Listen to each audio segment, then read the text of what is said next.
ஸ்டாலின் தாவேகவுக்கு ஆதரவு கொடுக்கறதா காங்கிரஸ் கட்சி சொல்லியிருக்காங்க.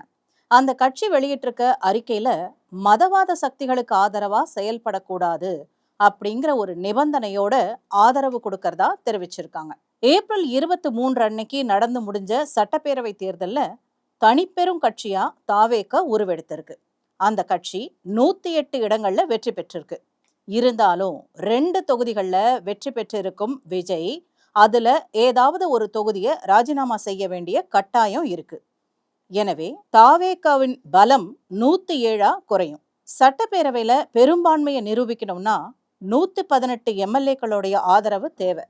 இந்த நிலையில தாவேகாவுக்கு கூடுதலா 11 எம்எல்ஏ உடைய ஆதரவு தேவைப்படுது. இப்போ காங்கிரஸ் தரப்புலேருந்து 5 எம்எல்ஏக்கள் ஆதரவு கிடைச்சிருக்கு. இன்னும் 6 எம்எல்ஏக்கள் தேவைப்படுறாங்க. இதனால 5 இடங்கள்ல வெற்றி பெற்ற காங்கிரஸ் கட்சியோட ஆதரவை தாவேக தலைவர் விஜய் ஏற்கனவே கேட்டிருந்தாரு. இது தொடர்பா டெல்லியில செய்தியாளர்கள் கிட்ட பேசிய அகில இந்திய காங்கிரஸ் அமைப்பு பொதுச் செயலாளர் KC வேணுகோபால் என்ன சொல்றாருன்னா, தமிழகத்துல ஆட்சி அமைக்க ஆதரவு கோரி இந்திய தேசிய காங்கிரசிடம் தாவேக தலைவர் விஜய் கோரிக்கை விடுத்திருந்தார். தமிழகத்துல அரசியல் அமைப்பை அதன் உணர்வின்படி பாதுகாக்க உறுதி பூண்ட ஒரு மதசார்பற்ற அரசாங்கத்துக்கே மக்கள் அதிகாரம் கொடுத்திருக்காங்க. இதுல காங்கிரஸ் தெளிவா இருக்கு. எந்த வகையிலையும் பாஜகவும் அதன் கைப்பாவைகளும் தமிழக அரசை நடத்துறத காங்கிரஸ் ஒருபோதும் அனுமதிக்காது அப்படிங்கறதுல உறுதியா இருக்கிறதா சொல்லியிருக்காரு. அந்த வகையில தேர்தல் தீர்ப்பில் பிரதிபலித்துள்ள மாநிலத்தின் உணர்வுகளை கருத்துல கொண்டு விஜயோடைய கோரிக்கை மீது இறுதி முடிவு எடுக்குமாறு தமிழக காங்கிரஸ் கமிட்டிக்கு காங்கிரஸ் தலைமை உத்தரவிட்டிருக்கு அப்படின்னு சொல்லியிருக்காரு. இந்த நிலையில இது தொடர்பா நடத்தப்பட்ட ஆலோசனை கூட்டத்துக்கு பிறகு தமிழ்நாடு காங்கிரஸ் பொறுப்பாளர் கிரீஷ் சோடங்கர் வெளியிட்டிருக்க அறிக்கையில தமிழ்நாட்டில் ஆட்சி அமைப்பதற்கு ஆதரவை வழங்குமாறு இந்திய தேசிய காங்கிரஸ் கட்சிக்கு தாவேக தலைவர் விஜய் முறைப்படி கோரிக்கை விடுத்திருந்தார். அரசியல் அமைப்பு கோட்பாடுகள்ல நம்பிக்கை கொண்ட மதசார்பற்ற முற்போக்கான மக்கள் நலன் சார்ந்த அரசாங்கத்தை அமைப்பதற்கான மிக தெளிவான வலுவான மகத்தான தீர்ப்பை தமிழ்நாட்டு மக்கள் குறிப்பா இளைஞர்களும் பெண்களும் வழங்கியிருக்காங்க. அடுத்த அரசாங்கத்தை அமைப்பதற்கு விஜய் தலைமையில இயங்குற தமிழக வெற்றி கழகத்தையே அவங்க தேர்ந்தெடுத்திருக்காங்க.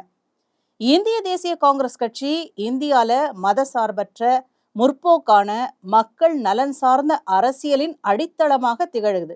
அது மட்டும் இல்லாம அத்தகைய அரசியலுக்காகவே உறுதியா நிக்குது. தமிழ்நாட்டு மக்கள் வழங்கிய இந்த தேர்தல் ஆணையை மதிப்பதும் அதனை நிலைநிறுத்துவதும் அதனை செயல்படுத்த உதவுவதும் நமது அரசியலமைப்பு கடமையாகும் அப்படின்னு சொல்லியிருக்காரு.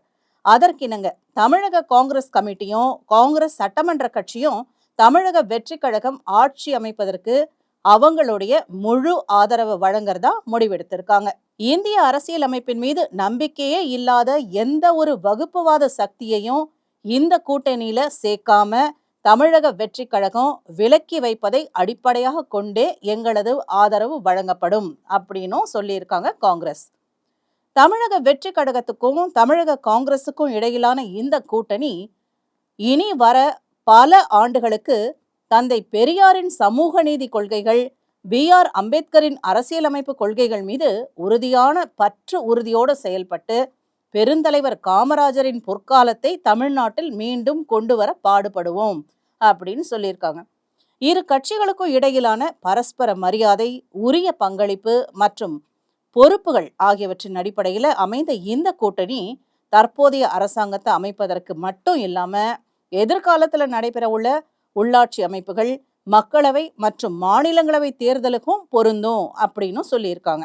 ஒரு மதசார்பற்ற மற்றும் முற்போக்கான அரசாங்கத்தை அமைப்பதற்காக தமிழ்நாட்டு மக்கள் வழங்கிய இந்த வரலாற்று சிறப்புமிக்க தீர்ப்பை மதித்து நடக்கணும் அப்படின்னும் தமிழ்நாட்டு மக்களோட குறிப்பா இளைஞர்களின் கனவுகளையும் வாக்குறுதிகளையும் நிறைவேற்றுவோம் அப்படின்னு விஜய் மற்றும் ராகுல் காந்தி ஆகியோர் கூட்டாக உறுதி அளித்திருக்காங்க.